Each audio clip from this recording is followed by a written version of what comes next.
It's time for another daily drop here on TarHeelIllustrated.com. I am THI publisher Andrew Jones.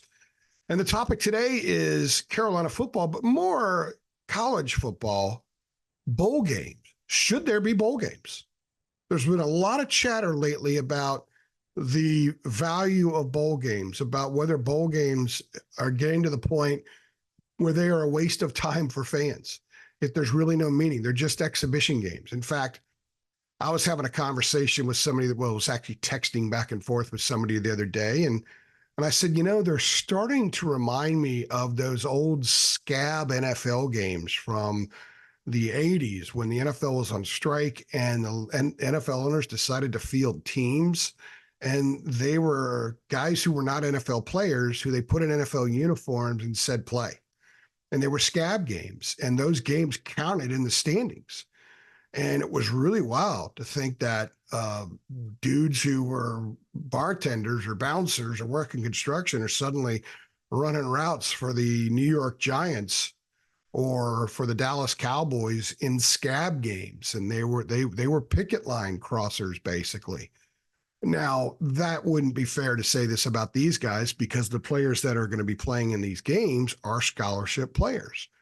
Some are preferred walk-ons, but most all are scholarship players, but they're not, in some cases, they're not the starters. Some cases, they're guys that just have no experience whatsoever. And it's getting to the point where the top several players on a lot of teams, almost every team, are not going to play. It's getting to the point where a lot of the quarterbacks aren't playing. Well, half the starting quarterbacks hit the damn portal, which is ridiculous, but it is the way it is. And a lot of guys that didn't hit the portal are also not playing because they're going pro or whatever the case may be. So a lot of games are going to be played, and we're going to pretend that they're measuring sticks on these teams, on the coaching staffs, and on their conferences, when in fact they're not the same teams that ran out of the tunnel from September through November. They're not even, in some cases, they're not even a shell of it. There are some clubs that have more than 20 guys in the portal. North Carolina has at least 17 as of the time of this recording. The Tar Heels are going to be without 7 starters at minimum in their bowl game against West Virginia, and then several other guys who have started and played a lot. So about 10 or 11 guys who were significant contributors to Carolina's team are going to be gone, including their leader on defense, their leader on offense. They're really their top 2 leaders on offense with Corey Gaynor and quarterback Drake May. And on defense, you got Cedric Gray out. So when Carolina fans show up to Bank of America Stadium on December 27th and the Tar Heels run out of the tunnel, they're going to look like the Tar Heels. They're going to have the uniforms on. Mac Brown's going to run out there with them. They're going to have a Carolina game plan. They're going to have the Carolina fight song, Ramses or some form of Ramses, just the mascot or the real one. Are all going to be there. The band's going to play. The cheerleaders are going to dance, and the fans are going to cheer, and they're going to do their Carolina blue pom-poms. But it's not the Tar Heel team that we saw all season. It's just not. Same thing with West Virginia. West Virginia's had a lot of dudes opt out of the bowl game. When they roll out of the tunnel, same thing. Last year when Carolina played Oregon in the Holiday Bowl, Mac has said quite a few times, we hung with one of the best teams in the country, and we were missing a lot of guys. Well, Oregon had like 18 guys opt out of the bowl game that were in the portal. They were missing a lot of dudes too. So, in fact, a lot of players that would not normally traveled for both teams last year, in particular Oregon, because they had more guys opt out. So what are bowl games? What are they for now? I know that that used to be a big deal that these kids who are on scholarship and they get their meal money and they get their per diems and they get a little bit of their cost of attendance would then get a chance to get a bunch of great gifts at a bowl game. Just a few years ago, that was one of the coolest things to read every year was when a USA Today or somebody would roll something that here are the gifts. Here's what each player gets at each bowl game. But they're NIL guys now. They're all making a lot of money.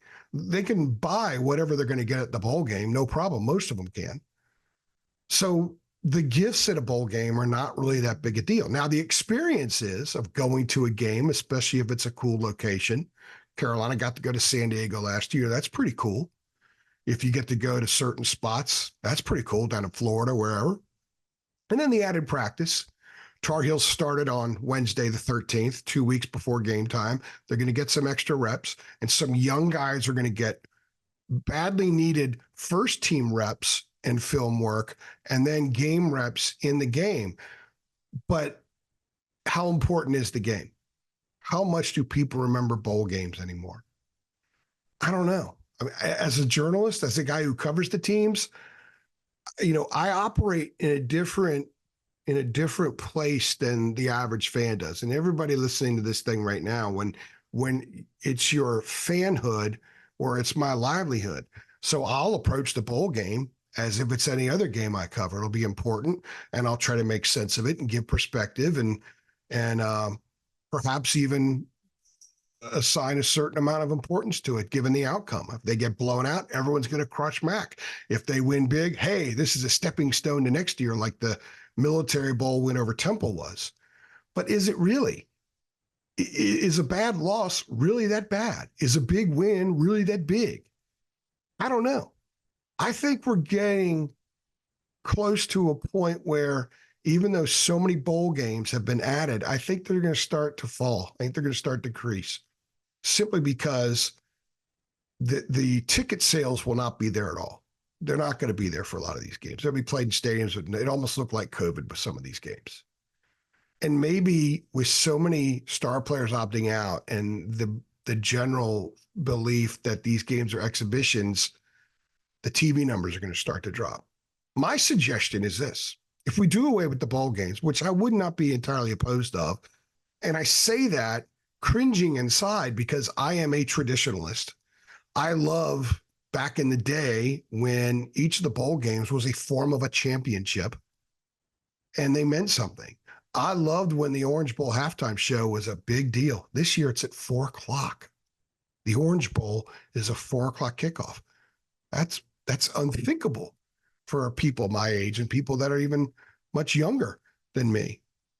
So here's an idea. And I'm just going to throw this out to you, and I'm just spitballing, okay? Let's move the bowl games to the start of the following season. Now, we're not going to have North Carolina, West Virginia play in Charlotte.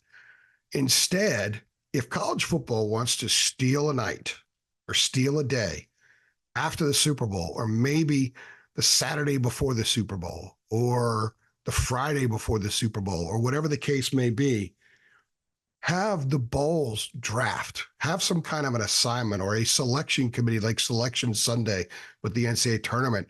And they unveil, okay, here in the Gasparilla Bowl, it'll be NC State and they're going up against Nebraska, something like that, where you don't really have a lot of bowl tie-ins. You have some of the bowl tie-ins, but not all bowl tie-ins.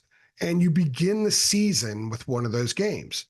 I think there's a better chance that an NC State-Nebraska game on a Tuesday night in late August is going to draw a better TV audience and sell more tickets than if they were to play somewhere, or like when State plays Kansas State down in the Pop-Tarts Bowl. That one might do pretty well because I think those two fan bases are kind of excited right now, so perhaps they'll show up. But my point is, let's get creative with it.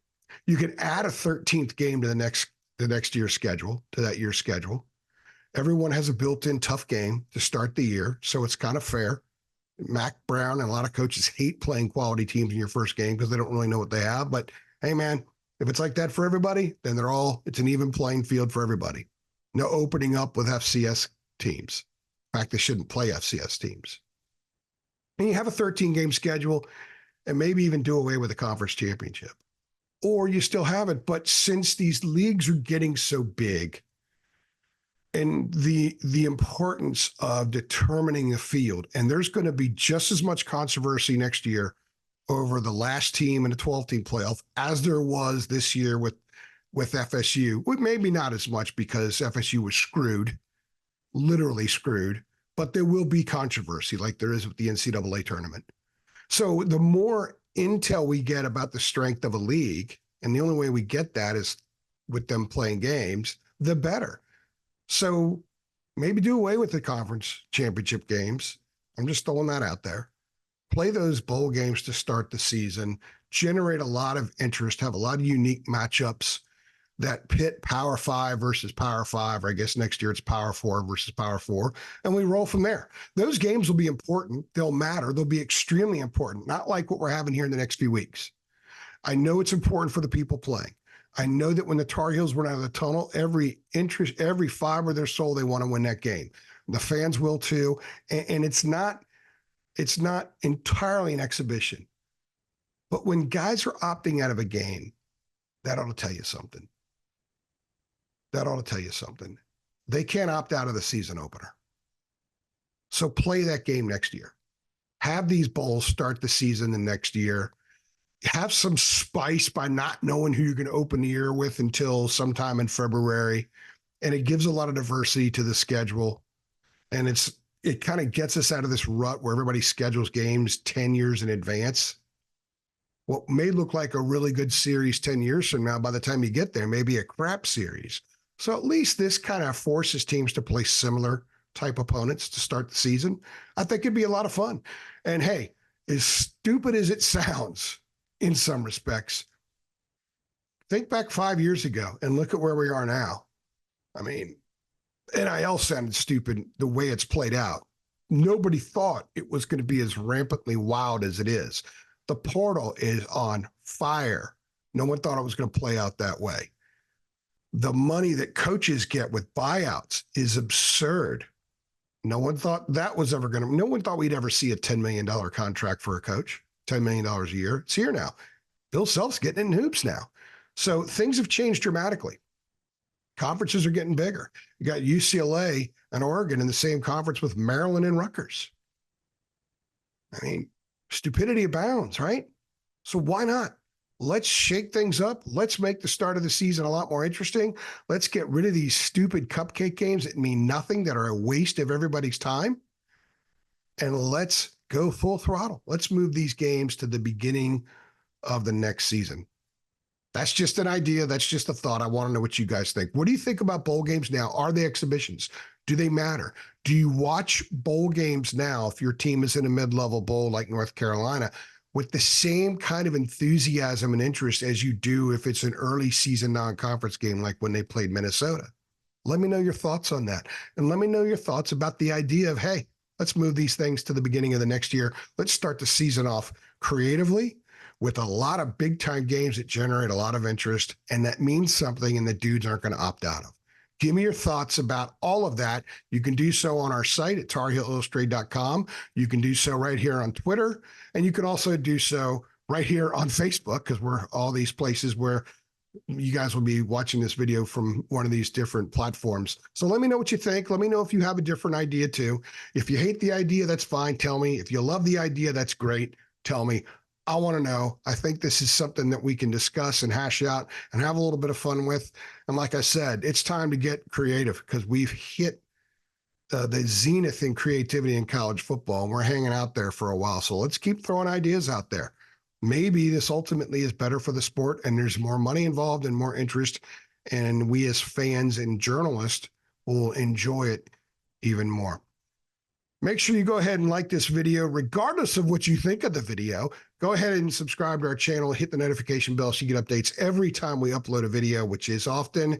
And make sure you come back tomorrow because I will see you with another daily drop. I'm AJ. Thanks for stopping by.